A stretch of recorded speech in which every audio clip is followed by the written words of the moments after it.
I hope that this film will inspire people to think more carefully about the health of our future. And what we really want at the Moore Institute is for local communities to take this on with our help. But we really need communities who take this seriously, and especially if they can incorporate Future Generations Day. There are ways that we could help in our schools, in different kinds of organizations that are serving people who are pregnant. And we don't want to leave the men out either, because we didn't say that much about it in the film, but it's a very important piece of it. So that's my answer to your question. Thank you, Dr. Thornburg. Kelsey, you've been active on the ground in Klamath Falls here in Oregon, trying to improve prenatal health and community access to food. So how has this project informed you, and where would you like it to go? So just for context, I've been working with the Moore Institute since I think 2019, so over 7 years. And I think for me, it really goes back to the systemic level, because a lot of our policies don't support families. And I like to say pregnant people and their villages, just because when we look at a person who is carrying the child, it all gets put on them. Whether it's preconception, post-conception, during conception, it all gets put on one individual, and that's just too much pressure. When we look at buyback, that's a great example of how we're almost being brainwashed to think, eat, operate in a certain manner. And our neighborhoods are designed like that. Our cities are designed like that. And so with my involvement, I really hope that my voice has an impact on how we shape what our communities look like, to support not only what future generations look like, but to support that this current generation is set up for success. And if we're not building that into our systems, then we're not doing our jobs. So I kind of forget the question, to be perfectly honest. But I think for me, when it goes to this work in specifically, I've been working with them a long time. Well, not that long, but feels like a long time, because we've done a lot of different things. And so we've done different things like curriculum that's accessible online. We've done different things where it's, trying to get grocery stores in different neighborhoods. Like, it really goes back to the bigger picture, but it really is hard to get people inspired by this work. And so for me, the documentary is a really great stepping stool in just making it available for the public to understand what this is all about. Let me ask our audience, did you get inspired by this film? Okay, awesome. Dr. John Kirk, you work with our youngest members in the community on a regular basis, so I'm really curious about how you react to the film and what you think it might accomplish. This is a blockbuster. Good job. It's an honor to be here. Thank you for inviting me. I really enjoyed the film. I was kind of going through thinking about the epigenetic concept and how you make that communication to people. I do that in the same sense every day with patients that come in that are pregnant. And clearly that's directly involving the movie or the topic. What the pregnant woman does matters. And this film inspires me more because I don't think about the impact and how incredible it really is. The idea that two identical DNA sets of chromosomes and sets of DNA can act in such different ways. Two identical twins can have such identically different processes and experiences.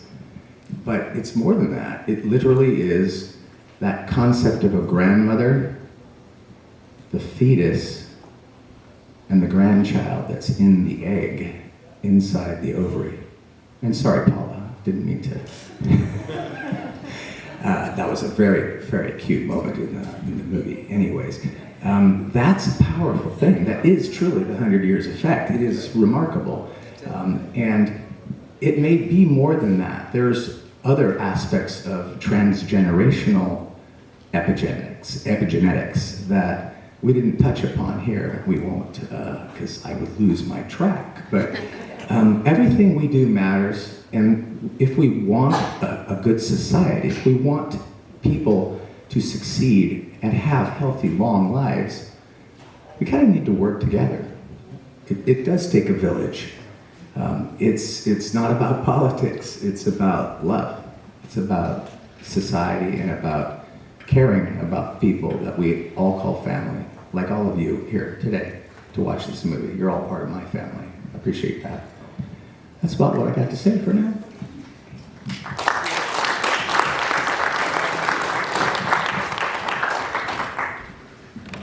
Dr. Gigi, you have a voice in the community as a health activist with your Doc and Jacques show. You speak on health issues quite often. So would you respond to the film?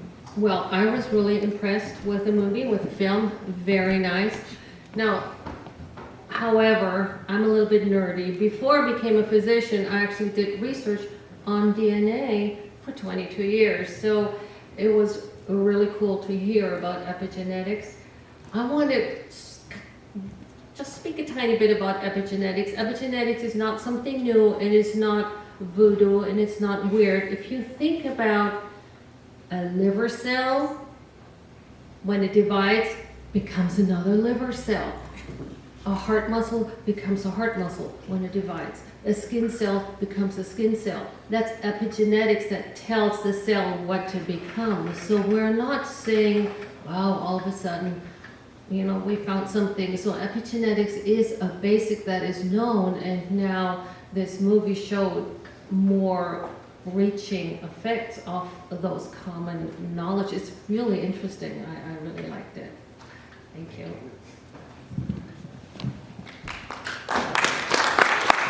Thanks, Gigi. Okay, community. We're ready for your questions. So, hands? There must be. Okay. Yeah. All right. So back in the back. Who's got the hand up? Come on. There it is. Yeah, appreciate it. I actually had a question for Kelsey. As a person who has served on city council in the community of Klamath, we're in our own rural community, geographically different, but like very similar in many aspects. As far as somebody who's advocating for the health of your region, for your community, I guess, could you speak to a little bit like what changes you've seen in your community as you've worked through this advocacy work, and like what concrete steps we in our small community can take to better support the health of parents and families and future generations going forward? Thank you. I hope I addressed everything. I have an almost 2-year-old, so I'm usually in bed like an hour ago in my defense. This is like a very late night for me. But I think some of the changes, so I have been involved with something called the Blue Zones Project since 2015.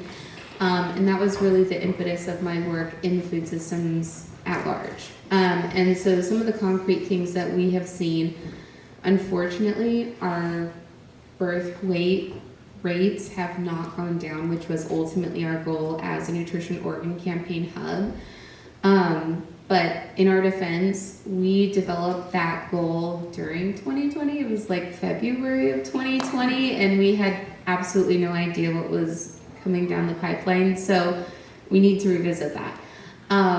But we do still hope to lower our number of low birth weight babies. Say that 10 times in a row.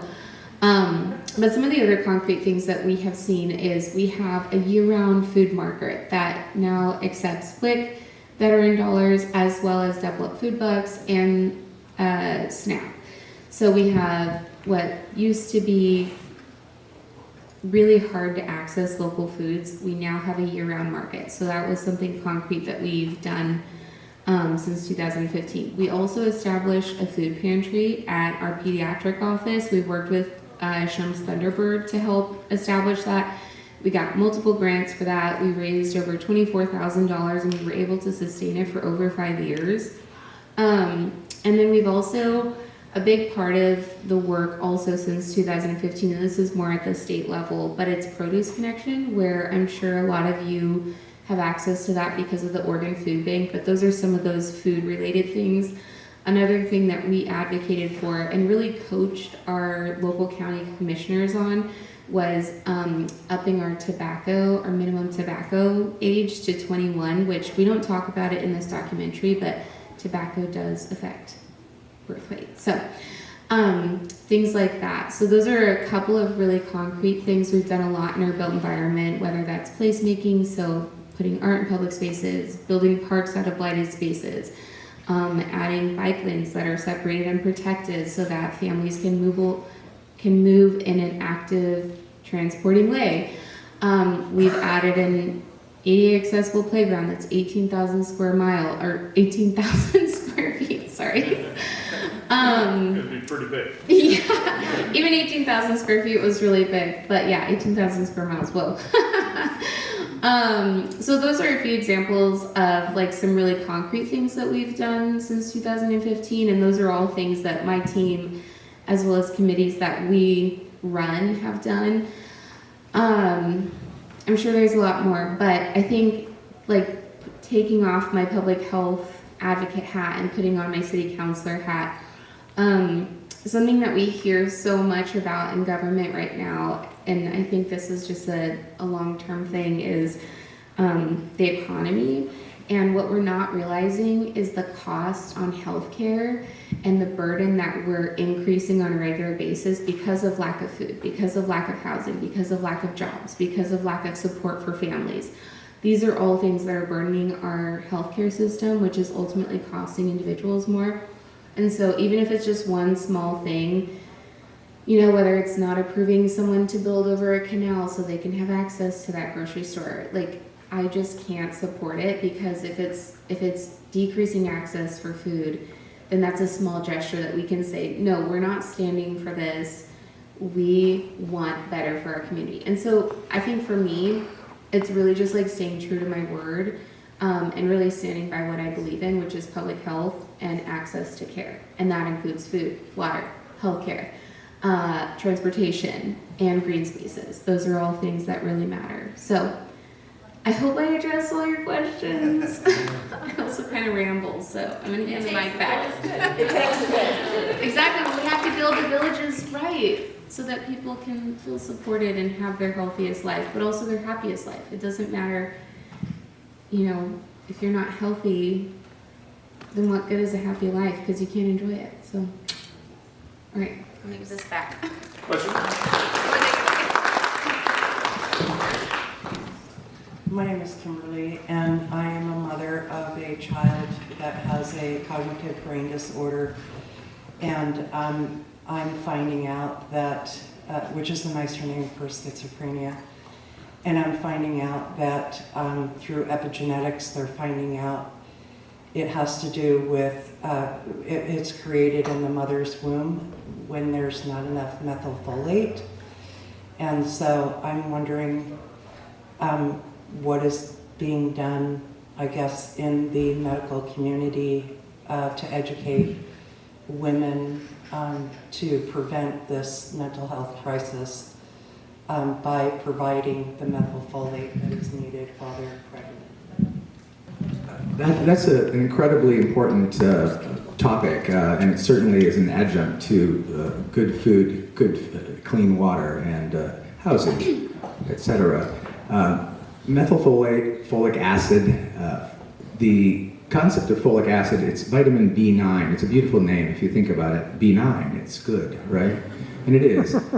Folic acid is incredibly important in the development of a human body, the human structure of the body. It's probably important in many, many different pathways. And the findings that our audience questioner brought up regarding schizophrenia is just scratching the surface of what we're learning. But one of the primary things is that if you don't have enough folic acid in your diet and or by supplements, the body of the baby can't close correctly. It can't form itself correctly. We get things called anencephaly, where the entire back of the head is not developed, and many of the brain structures don't develop. Obviously, that has serious implications. Spina bifida, you've probably heard of, is something that's very much related to having adequate folic acid. It's an incredibly important thing in birth, in having a healthy outcome. I'm sorry about your son, but at the same time, I'm blessed that you are here to represent him, and that you've brought him this far. And it's an amazing process for us all to kind of work together and figure out these little things. But folic acid has, I've just been shut off, I'm back, I guess. Folic acid folate has been added to things like cereals and breads. Not necessarily always the healthiest choice, but it's something that brings it out to us. Many different products have them, and really getting a campaign out there and rebirthing that campaign, in a sense, is probably valuable as you guys go through this National Future Generations Day. Is that correct? That's right. It's a lovely little thing. You actually got it. Can I take the day off?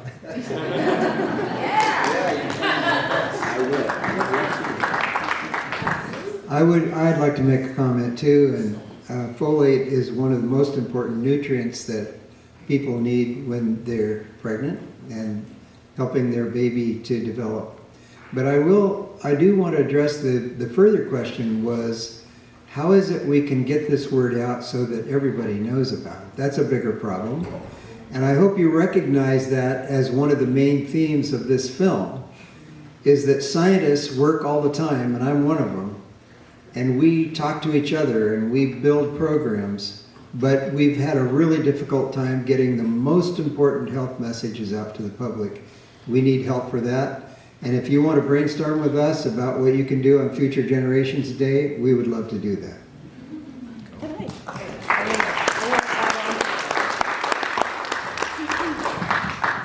As a retired professor of sociology working on making positive changes, I just want to add a comment here, kind of a funny one, about education. 4 years ago, when we launched the film festival, I know it's going to sound like I'm shifting gears, but I'm not. 4 years ago, when we launched the film festival, this community, the question that we got asked most often is, what's a film festival? What do you do? And then we realized we had to do a lot of education around what a film festival is for the community and the benefits. So, do changes happen? They sure do. Because this year, our 4th year, the most common question we got was, why isn't your schedule up on the website yet? Okay, so you've gotten the message, right? The community is getting the message over the course of several years. So it's about education. It's about the community educating each other, right? We can do this for the future generations. We really can. Okay, another question? Yeah, we should probably do like one or two more. One or two more. I'll take it, but you don't need to bring it up here, Dan. Okay. Congratulations, Dr. Thornburg. Incredibly inspiring movie. What is next on your agenda? Thank you for those compliments and also for the question. It turns out that we are only now scratching the surface of understanding not only the epigenetic effects. I just read a brand new paper today about how stress in the mother can affect the brain of a child in the womb. So there are new things being discovered all the time. And for me, I spend now my time working with the National Institutes of Health. I chair one of their boards on one of their largest programs called the ECHO program, which is the environmental influences on health of the child and their outcome. And it turns out that I now see myself trying to help the National Institutes of Health and other groups across the country in the academic world try to help them develop messages that go beyond their walls into their communities. That's my big thing. All right, we got time for one more, guys. Anybody? I see it. There you go. The first Here, just wait. Hold on, just wait. There you go. Thank you for doing So, have you celebrated the first Future Generations Day holiday? You already have done that, okay. And that is gonna fall on, what did you say, March something? 20th. 20th, okay. I wanted to get that straight, because there's gotta be March something 20. happening in this town for that. So, and I want to be part of it. Thank you so much. I was really impressed with the whole procedure that everyone had to go through to get this film made. First off, compliments to all of you. I just thought it was hilarious and sincere and serious. That covers all my emotions. I was sitting here angry, I was sitting here with tears, I was sitting here with hope, and so I want to thank you for that. You took me through all the emotions.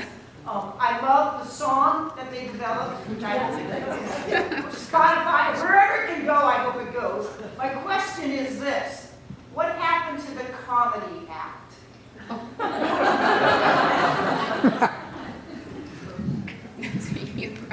I'm really glad you asked. And by the way, Imani, who was the comedian, and she's a well-known comedian in Portland, was so brave to try this. And she didn't realize at the time she agreed what she would learn about her family in their past. And so this was a really difficult thing for her, and I felt for her all the way through. And she did her best to make it funny, and she still has her fans. So I think she turned out, she did the right thing, and people in her group are still talking about it. Awesome.